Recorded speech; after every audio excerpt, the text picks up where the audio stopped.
प्राचीन भारत की धरती पर एक दुबला पतला साधारण सा दिखने वाला बालक जन्मा, जिसका नाम विष्णुगुप्त रखा गया। आगे चलकर वही बालक चाणक्य के नाम से प्रसिद्ध हुआ। उसके चेहरे पर चमक नहीं थी, शरीर आकर्षक नहीं था, लेकिन उसकी आंखों में एक आग थी, अपने अपमान का बदला लेने और अपने उद्देश्य को पूरा करने की आग। वही आग आगे चलकर उसकी जिद बनी और वही जिद उसके जीवन की सबसे बड़ी ताकत बन गई। एक बार की बात है जब वो तक्षशिला में आचार्य के रूप में शिक्षा दे रहे थे। उनकी विद्वता दूर दूर तक प्रसिद्ध थी, लेकिन जीवन में एक ऐसा मोड़ आया जिसने उनकी दिशा ही बदल दी। मगध के राजा धनानंद के दरबार में जब वे गए तो उनके साधारण रूप और कठोर स्वभाव को देखकर राजा ने उनका अपमान कर दिया। दरबार में उपस्थित लोगों ने भी उनका उपहास उड़ाया। उस क्षण चाणक्य के हृदय में एक तीखी चोट लगी। उन्होंने वही प्रतिज्ञा की कि जब तक वो नंद वंश का अंत नहीं कर देंगे तब तक अपने बाल नहीं बांधेंगे।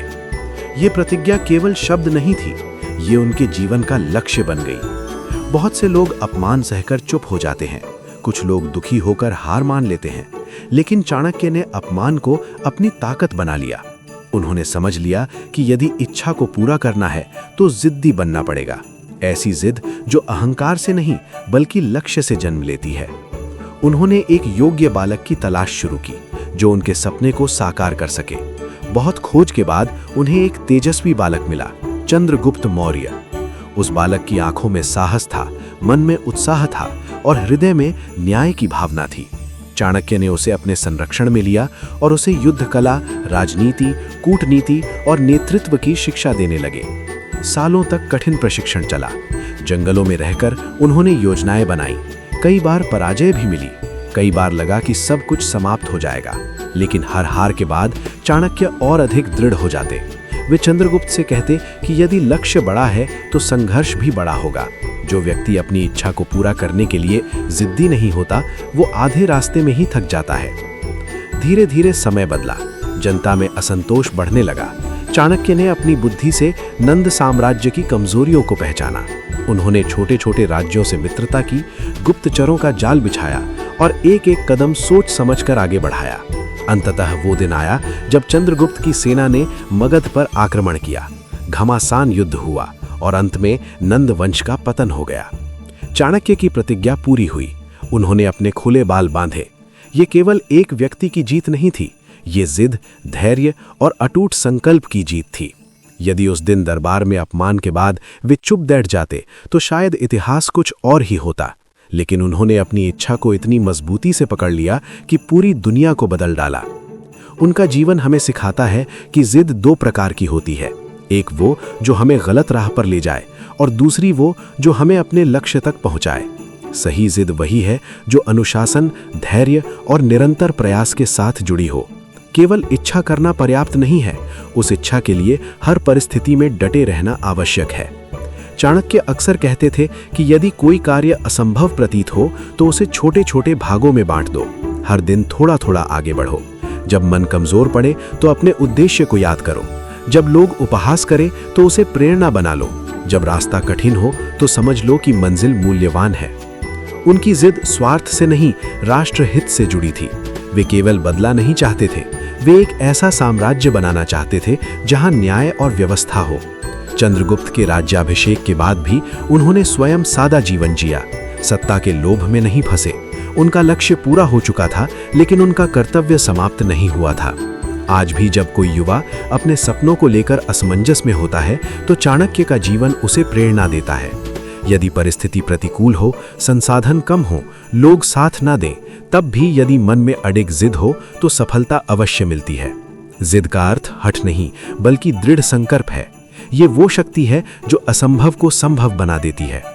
अपनी इच्छा पूरी करने के लिए जिद्दी बनो, लेकिन अपने सिद्धांतों को मत छोड़ो। असफलता आए तो उससे सीखो, आलोचना मिले तो उससे मजबूत बनो, और यदि दुनिया तुम्हें कम आके तो उसे अपनी मेहनत से उत्तर दो।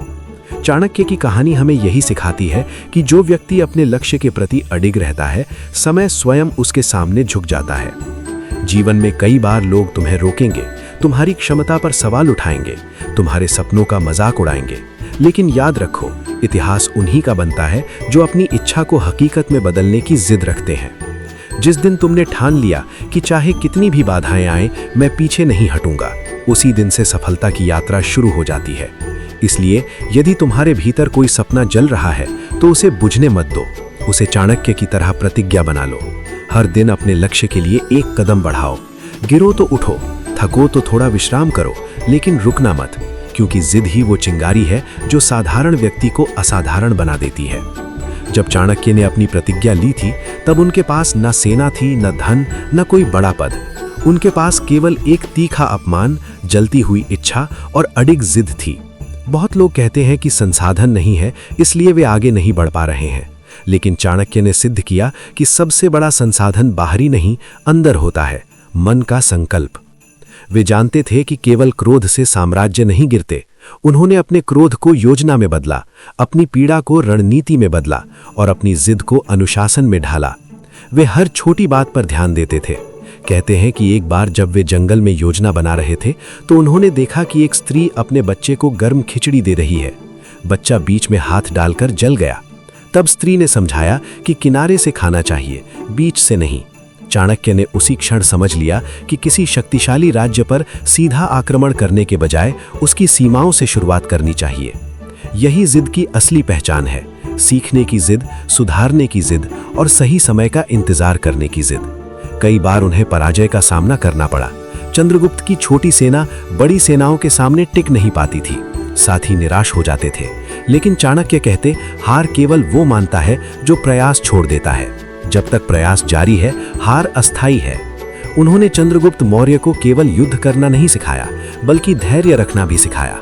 वे कहते थे कि जो व्यक्ति अपनी इच्छा पूरी करना चाहता है उसे 3 गुणों की आवश्यकता है: स्पष्ट लक्ष्य, निरंतर प्रयास और अटूट जिद। यदि लक्ष्य स्पष्ट नहीं है तो जिद भटक जाएगी, यदि प्रयास निरंतर नहीं है तो जिद कमजोर पड़ जाएगी, और यदि जिद नहीं है तो लक्ष्य केवल सपना बनकर रह जाएगा।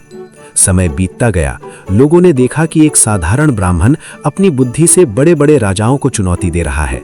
उसकी योजनाएं इतनी सूक्ष्म होती थीं कि शत्रु समझ भी नहीं पाते थे कि वार कहां से हुआ। ये सब अचानक नहीं हुआ था, इसके पीछे वर्षों की तपस्या, अध्ययन और आत्मसंयम था। उन्होंने अपने जीवन को सरल रखा ताकि मन विचलित न हो। जो व्यक्ति हर सुख सुविधा में उलझा रहता है वो बड़ी जिद नहीं रख सकता। जब अंततः नंदवंश का पतन हुआ और चंद्रगुप्त ने मगध की गद्दी संभाली, तब बहुत लोगों ने सोचा कि अब चाणक्य वैभव का जीवन जिएंगे। लेकिन उन्होंने वही सादा कुटिया चुनी। वे जानते थे कि सच्ची जीत बाहरी नहीं, आंतरिक होती है। उन्होंने सत्ता को साधन माना, लक्ष्य नहीं। उनकी रचनाएं और नीतियां आज भी प्रेरणा देती हैं। उन्होंने बताया कि यदि तुम अपनी इच्छा पूरी करना चाहते हो तो पहले अपने मन को जीतना सीखो। मन सबसे बड़ा शत्रु भी है और सबसे बड़ा मित्र भी।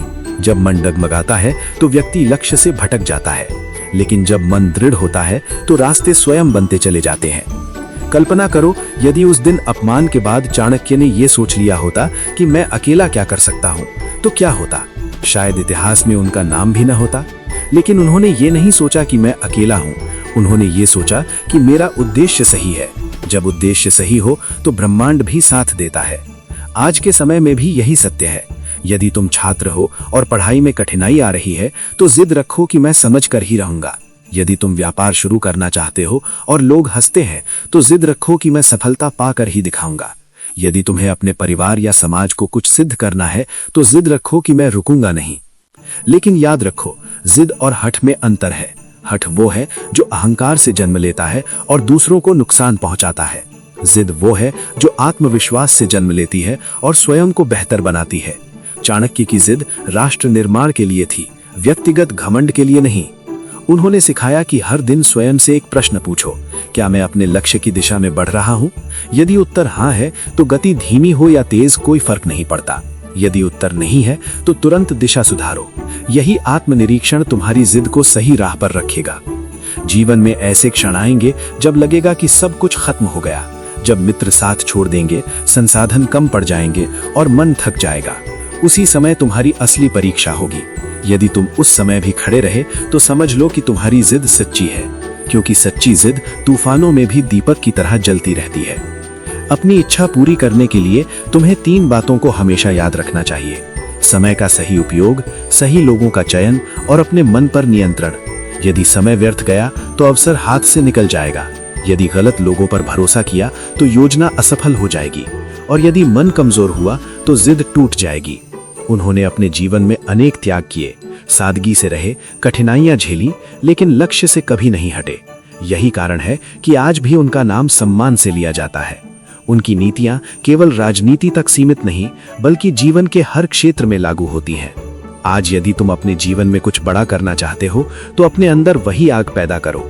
लोग कहेंगे कि ये असंभव है, लोग कहेंगे कि तुम्हारे पास साधन नहीं है, लोग कहेंगे कि तुम योग्य नहीं हो, लेकिन याद रखो, लोग वही कहते हैं जो वे देख पाते हैं।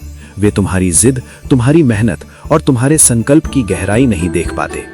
हर सुबह खुद से कहो, मैं तब तक नहीं रुकूंगा जब तक अपनी मंजिल तक नहीं पहुंच जाता। गिरोगे तो उठोगे, असफल होगे तो सीखोगे, लेकिन हार नहीं मानोगे।